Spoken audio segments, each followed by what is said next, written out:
ఒక ఊరిలో రాజు అనే ఒక అనాథ బాలకుడు ఉండేవాడు. అతను అనాథ కావడానికి కారణం వాళ్ళ తల్లిదండ్రులు ఇద్దరూ వరదల్లో కొట్టుకుపోవడమే.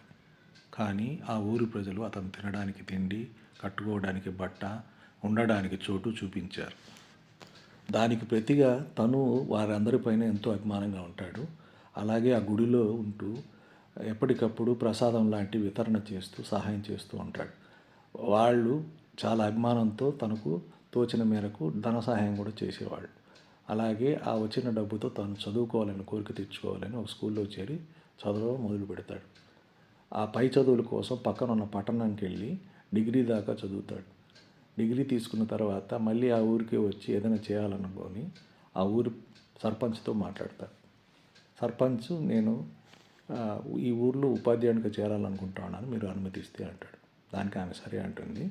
అలాగే ఆ ఊర్లో ఉపాధ్యాయుడిగా చేరి అందరి విద్యార్థులకు తాను నేర్చుకున్న పాఠాలను మళ్ళీ వాళ్ళకి చెప్పి వాళ్ళ మన్ననలను పొందుతాడు. అలాగే ఊరి ప్రజలందరూ అతన్ని ఘనంగా ఒక కార్యక్రమం పెట్టి సన్మానించుకుంటారు. ఈ వీడియో మీకు నచ్చినట్లయితే సబ్స్క్రైబ్ చేసి, లైక్ చేసి, షేర్ చేయండి ప్లీజ్. అప్పుడే ఈ ఛానల్ గ్రో అయ్యేదానికి అవకాశం ఉంటుంది.